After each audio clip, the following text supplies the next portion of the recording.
नमस्कार आपण समस्त को टीवीसी ओडिया चैनल रे स्वागत।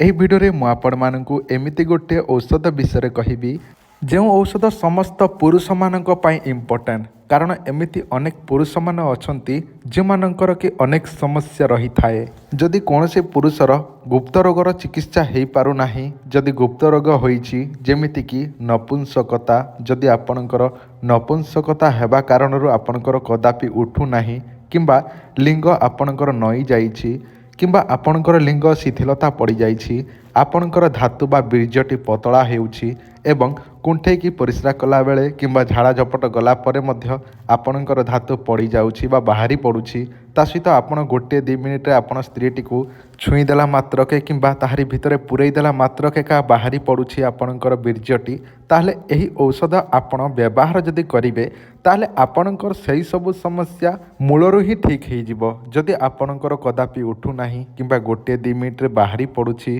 किंबा राति आपणकर स्वप्न दोष हेउछि, आपणकर धातु पतला रहुछि, ताहले एही औषधटी आपण माने व्यवहार करंतु।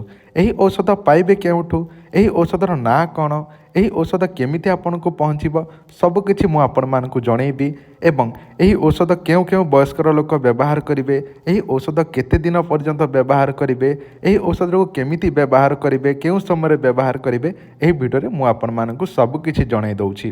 प्रथमे भिडियोटी को शेष जाए देखंतु। जदि आपण भिडियोटी को शेष जाए देखिबे ताले सबकिछि बुझी परिबे। आउ जदि आपण भिडियोटी को अधारू देखिकि आमको फोन करिवे ताले मु आपण मानकु किछि हेले बुझेई परिबे नाही, कारण मु भिडियो रे सबकिछि बुझेई दउछि। जहाँ टिके अधे आपण जहाँ बुझी परिबे नाही से सब आपण आपको कॉल करिकि बुझिकि आपण औषध आमठारु नै परिबे। किंतु आपण ध्यान दियंतु, एही औषध संपूर्ण आयुर्वेदिक, यह समस्त बयसर लोक खाई पारिबे। जेमिति कि आपणकर बयस 18 रु 65 70 पर्यंत आपणकर बयस थिले मध्य, आपण जणे बुढ़ा लोक होइथिले मध्य एहाको व्यवहार करिले आपणक शरीर हृष्टपुष्ट हवा सहित आपणक शरीर रे घोड़ा परि ताकत एवं 16 वर्षर भेंडिया परि ताकत आसिबाकु लागिबो। एही औषध ताहारी ना हेउछि डबल शक्ति मोदक। एही डबल शक्ति औषध बा डबल शक्ति मोदकटी आपण माने आम पाखरे पाई परिबे। एही औषध केमिति व्यवहार करिवे, केते दिन व्यवहार करिवे। एही औषध प्रतिदिन 2टी गोली आपण व्यवहार करिवे। प्रतिदिन सकाळु गोटे गोली सकाळु खाली पेटर चोबई चोबई कि खाइबे। जदि आपणक पटरे क्षीर मिलुछि ताले उषुम क्षीर आधा ग्लास पीबे। जदि आपणक पटरे क्षीर मिलु नाही ताले आपण उषुम पानी रे व्यवहार करिवे। देखंतु रात्र समय भात खाइकी किंबा जहाँ भी आपण राति खाती रुटी किंबा भात जहाँ भी खाती खाइकी आपण गोटे गोली खाइकी चोबे चोबे खाइबे एवं क्षीर किंबा उषुम पानी खाइबे। सकाळु खाली पेटरे आपण ए सब खाइबे। सकाळे गोटे राति गोटे। एहीपरि आपनको गोटे पैकेट रे 60टी गोली रहिबो 30 दिन बा गोटे मास पई। एहीपरि आपण 3 मास आपण व्यवहार करबाको पड़िबो, निजर कोर्स क्लियर करबाको पड़िबो। देखंतु कम से कम गोटे रे 2 मास जदि खाइबे ताले आपनको रिजल्ट मिली जिवो। किंतु ताहारी कोर्स हेउची 3 मास। 3 रु 6 मास खाइबा कथा, किंतु मु समस्तन को अनुरोध करी जे 3 मास कंटिन्यू करंतु। ताहा द्वारा देखिबे आपणकर जहाँ भी 1-2 मिनिट जदि डिस्चार्ज हो जाउची बाहरी पड़ुची ताले आपणकर 10-15 मिनिट पर्यंत चली जिवो। एही गोटे पैकेटर दाम हेउची 1500 टंका। 3टी पैकेट आपण 3 मास पई नेबाको पड़िबो, जोटा कि 4500 टंका। जदि आपण चाहूछंती नाई गोटे गोटे मास करिकि नेबा पई चाहूछंती ताहले मध्य नै पारिबे, कारण एही मेडिसिन आमे सब बेले आपनको देबा पई अछु। तो आपण मानकु जदि दरकार अछि ताले व्हाट्सएप रे आपणकर एड्रेस एवं आपणकर बयस केते कहिबे एवं आपण व्हाट्सएप रे एड्रेस पठै फोन पे रे गूगल पे रे पेमेंट करी स्क्रीनशॉट पठै देबे। जदि आपण 3 मास रो नबा पई चाहूछंती ताहले मध्य नै पारिबे।